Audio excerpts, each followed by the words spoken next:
함께 하나님의 말씀 보시겠습니다. 하나님의 말씀 사도행전 8장 26절에서 40절까지의 말씀입니다. 사도행전 8장 26절에서 40절까지의 말씀입니다.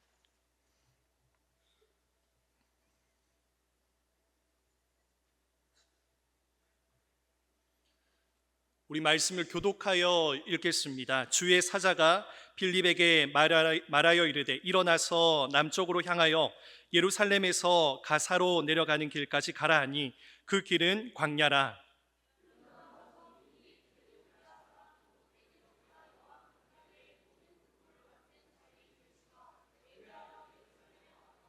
돌아가는데 수레를 타고 선지자 이사야의 글을 읽더라.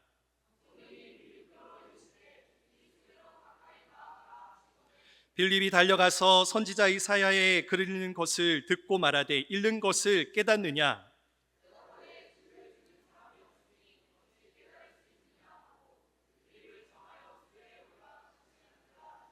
읽는 성경 구절은 이것이니 일러스되 그가 도살자에게로 가는 양과 같이 끌려갔고 털 깎는 자 앞에 있는 어린 양이 조용함과 같이 그의 입을 열지 아니하였도다.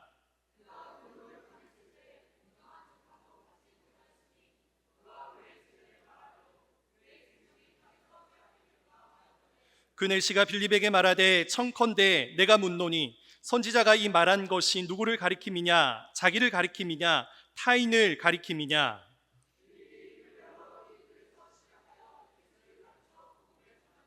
길 가다가 물 있는 곳에 이르러 그 내시가 말하되 보라 물이 있으니 내가 세례를 받음에 무슨 거리낌이 있느냐?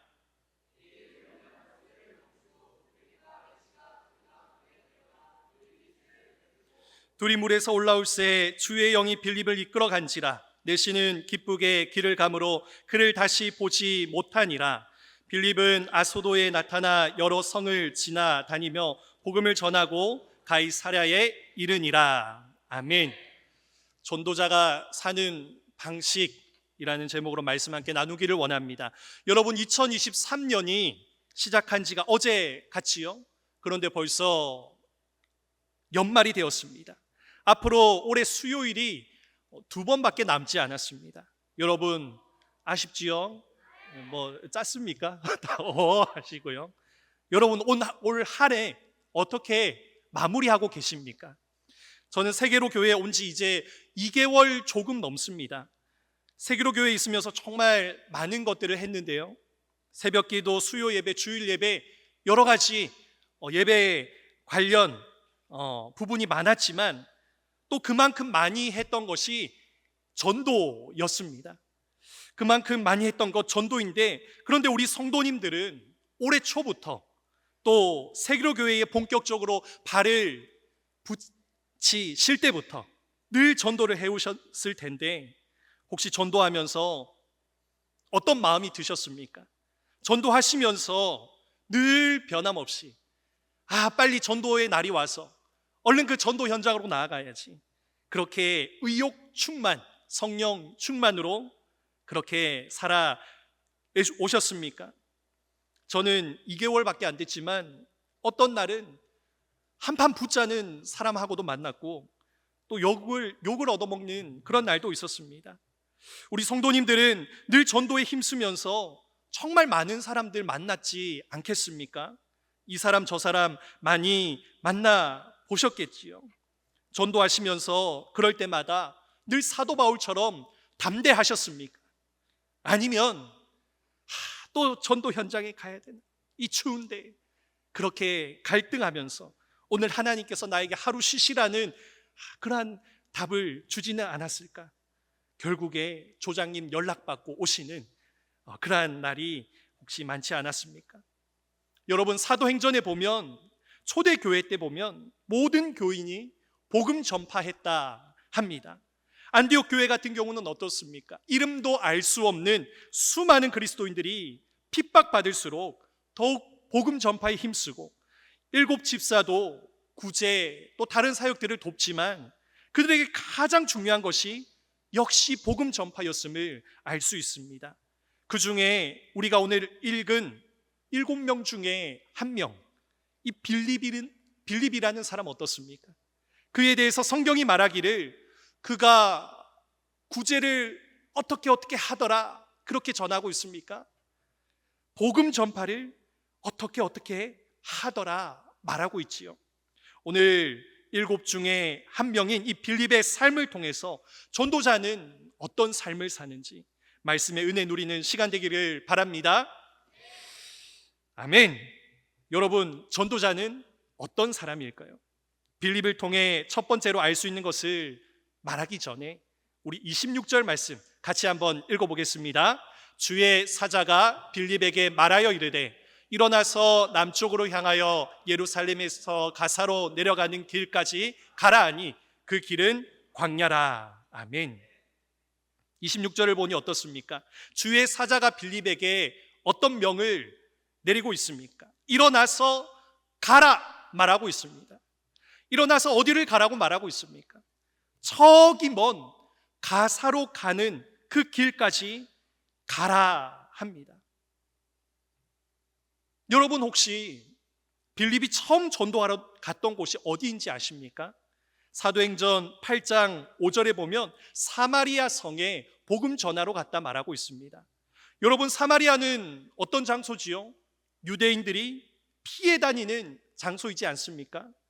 유대인들이 사마리아인들과 상종하지 않기 때문에 거기를 피해 다닙니다. 그들과 상종하지 않습니다. 그런데 빌립이 사마리아에게 가서 복음을 전파했다 말하고 있습니다. 여러분, 빌립 이 이름은 헬라 계통의 유대인임을, 빌립은 헬라 계통의 유대인임을 알려주고 있습니다. 하지만 그의 정체성은 유대인이기 때문에 사마리아에 가서 복음 전한다는 것이 쉽지 않습니다. 그런데 성령이 함께 하시니 빌립이 복음을 전했을 때 그 결과가 어떻게 나타났다? 사도행전 8장 6절 말씀 우리 같이 한번 읽어보겠습니다. 무리가 빌립의 말도 듣고 행하는 표적도 보고 한 마음으로 그가 하는 말을 따르더라. 아멘. 사마리아 사람들이 예수님을 믿더라는 것입니다.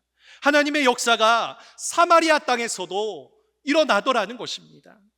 예루살렘의 교회 크게 박해를 받았을 때 빌립이 복음 전하기 어렵게 느껴지는 그 사마리아에 가서 복음 전했더니 역사가 일어났습니다. 여러분, 빌립이 왜 사마리아로 갔을까요? 여기에 분명 성령 하나님의 개입이 있지 않았겠습니까?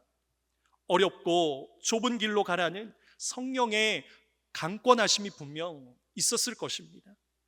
그런데 하나님께서 또 빌립에게 명하시는 것이지요. 26절 아까 보니까 가사로 내려가는 길까지 가라는 것입니다. 예루살렘에서 사마리아까지는 약 50km 정도 된다 합니다. 그런데 거기까지 올라갔는데 저기 가사 가는 그 광야 길까지 내려가라 하시는 겁니다. 여러분, 그 시대 비행기가 있습니까? 기차가 있습니까? 차가 있습니까? 걸어가야 됩니다. 심지어 가라는 곳이 성내도 아닌 광야를 가라 하십니다. 여러분이면 가시겠습니까? 안 가지요. 정상적인 사람이라면 안 갑니다. 하나님, 아닙니다. 하나님 잘못 말씀하신 것 같습니다. 그런데 빌립은 어떻게 하지요? 갑니다. 우리 27절 상반절 한번 볼까요? 일어나 가서 보니라는 것입니다. 빌립이 하나님 가라 명하시니 어떻게 했다 합니까? 일어나서 갔다는 것이요. 또 가서 뭐 했다는 것입니까? 보았다는 것입니다. 순종하여 가서 광야에 가서 보니 여러분 뭐가 보입니까? 27절 우리 마저 한번 읽어보겠습니다. 에디오피아 사람 곧 에디오피아 여왕 간다게의 모든 국고를 맡은 관리인 네시가 예배하러 예루살렘에 왔다가, 여러분, 빌립이 순종해서 나갔는데 아무것도 없는 광야인데 놀랍게도 길을 지나가고 있는 무리가 있다는 겁니다. 그런데 그 무리는 예루살렘에 순례하러 갔다 에디오피아로 돌아가는 네시와 함께 있는 그 무리를 봤다는 겁니다. 여러분, 여기서 네시라 하는 것은 우리 조선시대처럼 이 거세한 남성을 말하는 것이 아니라 궁정의 일을 하기 위해서 어릴 적부터 길러진 사람, 궁정, 그러한 사람을 말하고 있습니다. 그런데 이 에티오피아 고관 네시가 광야의 그 덜컹거리는 수레 안에서 뭘 하고 있습니까? 28절 말씀을 보니까 돌아가는데 수레를 타고 선지자 이사야의 글을 읽더라라는 겁니다. 여러분, 기이한 광경이 펼쳐지고 있는 것입니다. 여러분, 광야가 아스팔트가 잘 깔린 곳일까요? 비포장 도로 아닙니까? 그 덜컹거리는 수레 안에서 이 네시가 글을 읽고 있다 합니다. 그런데 그 시대의 성경은 어떻습니까? 요즘처럼 이 책처럼 된 것이 성경이 아니라 긴 두루마리로 된 그 종이를 가지고서 읽고 있더라는 것입니다. 말씀을 읽는데 그 큰 두루마리를 보면서 읽으니 얼마나 불편하겠습니까? 여러분이라면 수레에서 두루마리 성경 읽을 수 있겠습니까? 안 읽지요. 눈 나빠지니까 안 읽지요. 이때 29절 말씀에 보니 어떻습니까? 성령께서 이렇게 명하십니다. 성령이 빌립더러 이르시되 이 수레로 가까이 나아가라 하시니.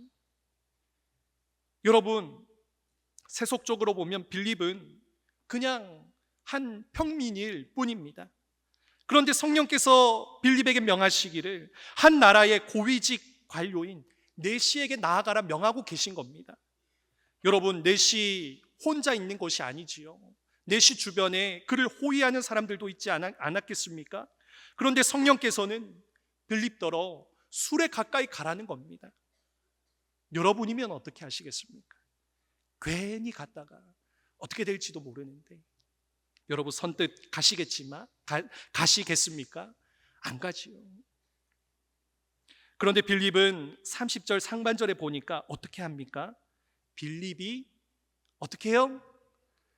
달려가서 라고 말합니다. 빌립이 달려갔다 말합니다. 가야 되나 말아야 되나 고민하면서 시간 끄는 것이 아니라 달려갔다는 겁니다.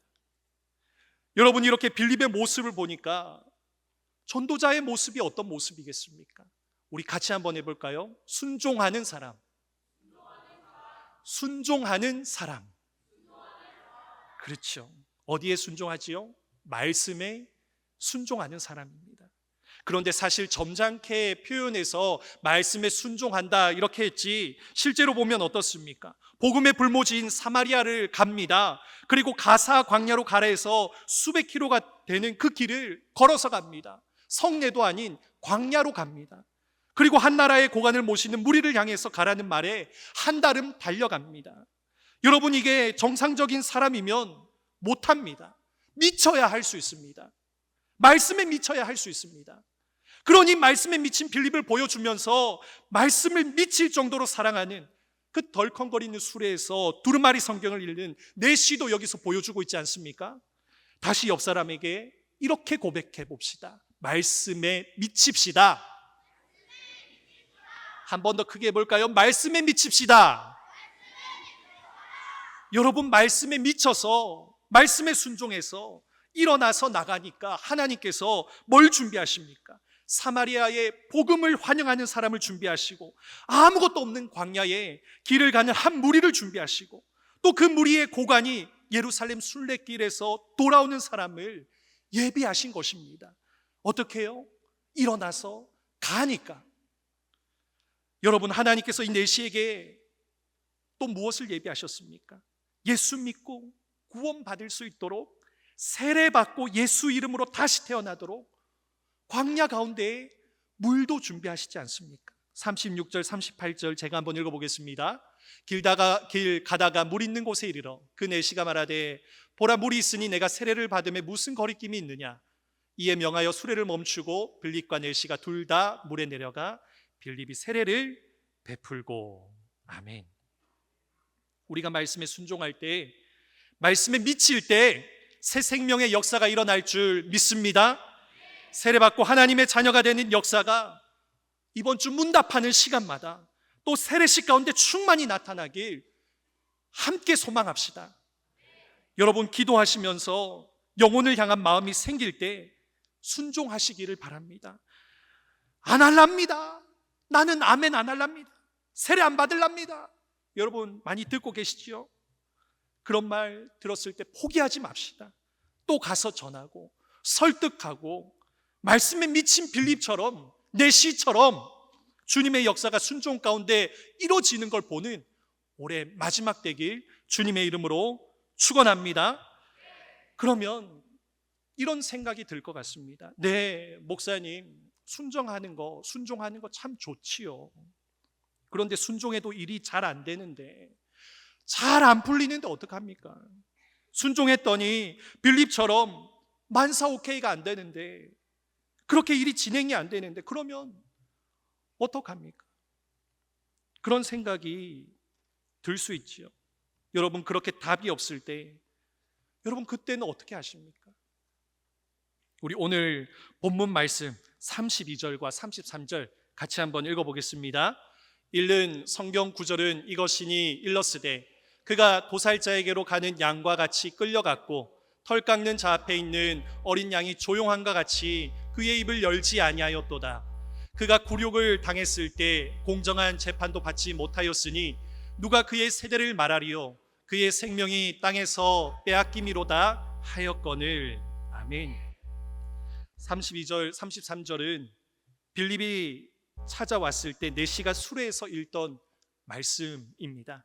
구약 이사야 53장 7절 8절 말씀입니다. 여러분, 이 내용 우리가 잘 아는 메시아 예언에 대한 말씀입니다. 그런데 여기서 예수님의 모습이 어떻게 묘사되고 있습니까?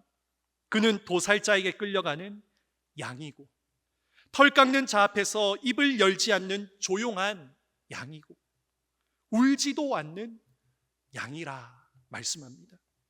굴욕을 당해도 공정한 재판을 받지 못해도 저항하거나 불만을 토해내지 않습니다. 여러분, 이 말씀 속에서 전도자의 어떤 모습을 봅니까? 고통당하는 예수님의 모습 속에서 어떤 모습을 볼 수 있습니까? 하나님의 일을 하면서 어려운 일을 당하여도 원망하지 말자. 우리 이것을 볼 수 있지 않습니까? 뭐를 하지 말자고요? 같이 해봅시다. 원망하지 않는 모습이라는 것입니다. 여러분, 예수님의 모습을 통해 빌립을 또 통해서 모든 전도자에게서 나타나는 모습이 어떤 모습입니까? 말씀 따라 순종하지만 다 이렇게 이게 잘 되지가 않습니다. 안 될 때도 있습니다. 하나님을 일을 했는데 막히기도 합니다. 하나님을 일을 했는데 굴욕을 당하기도 합니다. 답답함에 그렇게 마음이 힘들 때도 있습니다. 난처함에 처할 때도 있습니다. 하나님께서 뻥 뚫어주시면 좋은데 하나님의 방법은 그분의 일을 우리에게 하게 하시면서 쉽게 가게 하지 않으십니다. 그리스도가 당한 고난에 동참하게 하시면서 우리를 주의 일을 하게 하십니다. 사랑하는 성도 여러분, 우리 간혹 성령 충만하지 않을 때 있지 않습니까? 아무도 고개를 안 끄덕이시네요. 저만 그렇습니까? 여러분도 그럴 때가 있으시지요? 그럴 때 우리 마음속에 어떤 마음이 듭니까? 그럴 때 내가 전도 현장에 나가서 뭔가 생각한 대로 되지 않을 때, 누군가 나에게 뭐라고 할 때 뭐라고 합니까? 나도 사람인데 내보고 뭐라고? 야, 나도 사람이다! 이 좋은 복음을 왜 안 믿노? 예수님 좀 믿어라. 좋은 말로 할 때 좀 믿어라. 그렇게 담대하게 얘기하지 못하고 욕 듣고 거절당하면서 괜히 저기 바깥에 낙엽 떨어지는 거 보면서 하나님 원망하고 내 신세 한탄하고, 혹시 그런 시간 없었습니까? 여러분, 그렇게 자괴감에 원망의 입술을 삐죽거리지 맙시다. 하나님, 저를 이렇게 이끄시는 거 보니까 제가 맞는 길을 가고 있군요. 하나님, 제가 주의 고난에 동참하는 그 길을, 참된 길을 가고 있군요. 그렇게 더 단단해지시기를, 반석이 되기를 주님의 이름으로 소망합니다. 그럼 마지막으로 전도자가 사는 방식은 무엇이겠습니까? 우리 39절 같이 읽어봅시다. 둘이 물에서 올라올새 주의 영이 빌립을 이끌어간지라 내시는 기쁘게 길을 가므로 그를 다시 보지 못하니라. 아멘. 여러분 39절을 한번 더 띄워주시겠습니까? 한번 눈으로 한번 쑥 읽어보십시오. 범상치 않은 일이 일어난 걸 확인하셨습니까? 빌립이 내시에게 세례를 주고 물에서 이제 올라오는데 성령이 빌립을 데려가셨습니다. 그런데 내시는 마치 아무 일도 없는 듯이 예수 그리스도를 영접한 그 기쁨을 가지고 기쁘게 자기 갈 길을 갔다 말합니다. 여러분, 내시가 어떻게 합니까? 자기에게 말씀을 깨닫게 하고 세례를 준 빌립을 찾아서 돌아다닙니까? 아니지요. 기쁘게 자기 갈 길을 갔다 합니다. 내시는 자기가 이제 가야 할 길을 갑니다. 자기를 구원으로 인도한 빌립을 추종하면서 쫓아다니지 않습니다. 여러분, 전도자는 어떤 사람입니까? 내가 수고하고 애쓰고 세례받게 하고 양육한 사람들, 그 사람들이 결국 하나님께서 기뻐하시는 그 자리로 보내게 하는 사람입니다. 새롭게 힘을 얻고 복음 전파하는 자리로 누군가를 새롭게 양육하는 그 자리에 그 사람 설 수 있도록 하는 그 사람, 빌립에게서 보는 전도자의 모습입니다. 여러분, 그러면서 나는 어떻게 합니까? 나는 사라지는 주님 영광만 그 관계 가운데 남아있도록 하는 사람입니다. 마치 세례 요한 떠오르지 않습니까? 자신을 드러내지 않고 예수님께서 계속해서 사역을 힘있게 가실 수 있도록 자기를 드러내지 않은 그 모습처럼 하나님 영광을 남기는 바로 그 사람입니다. 사랑하는 성도 여러분, 전도자가 사는 방식 어렵지만 순종하고 억울해도 원망하지 않고 내가 뿌렸지만 그 자리에 성령의 열매가 맺어지도록 자신은 사라지는 그 이유 있는 사라짐을 행하는 사람입니다. 여러분, 빌립과 같은 전도자의 삶을 사시기를 바랍니다. 그렇게 하나님 영광 드러내는 우리 모든 세계로 교회 성도 되시길 주님의 이름으로 축원합니다.